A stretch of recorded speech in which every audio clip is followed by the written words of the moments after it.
Dear students, this is one more small activity in 12th standard syllabus, and the aim of this activity is to determine the length of seconds pendulum.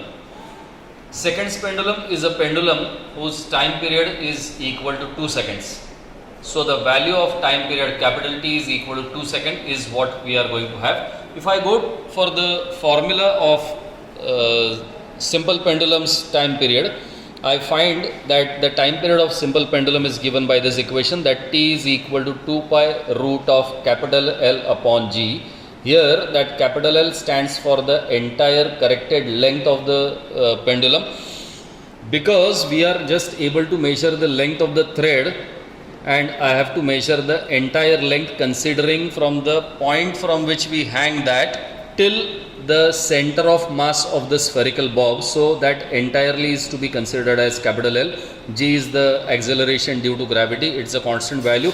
So this pi and G at our point of experiments, G is constant, so we will have T squared is directly proportional to L, or L by T squared is going to remain as a constant value.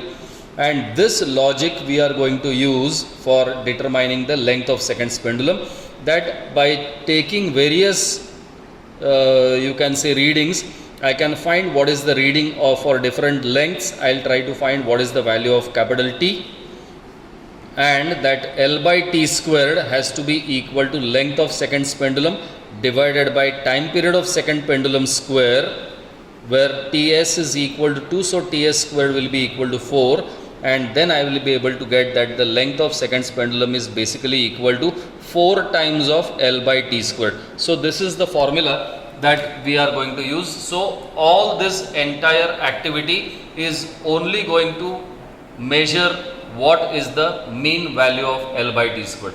Here in this particular experiment, the arrangement, if I try to see, I will be able to observe that the pendulum has been hung from a rigid support over here. It is fixed to a retort stand, and it is by a very thin inextensible string.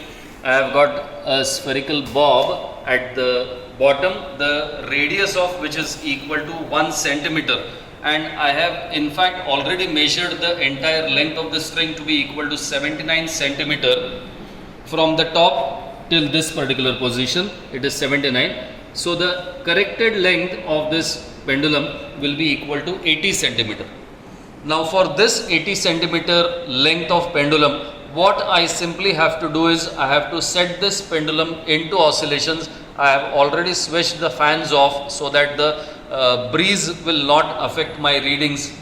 Then I just have to ensure that the motion of this pendulum is supposed to be just in a single plane, and the amplitude has to be very small. So once I ensure that the oscillations are very small and are in the single plane, I have to start from one of the ends. I have to start my stopwatch. You can use stopwatch either from this, or a digital stopwatch also can be done.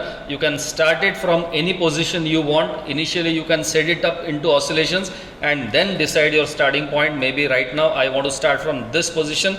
I have started it, and at the end of 20 oscillations you can put the stopwatch off and take the reading, and whatever reading you get, that will be the time for 20 oscillations. So that time divided by 20 will give me what is the time period for that particular length.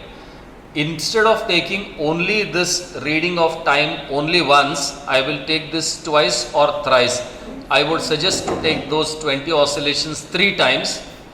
Find what is value of that L by T squared, once for the length of 80 centimeter, once for the length of 90 centimeter. You can, if time is not permitting, you can also take it 2 times. Find what is the average value of time period capital T. Find L by T squared mean, and that mean L by T squared value multiplied by 4 will give me what is the length of that seconds pendulum. What we usually observe is that the value of L by T squared comes approximately between 24.5 to 25.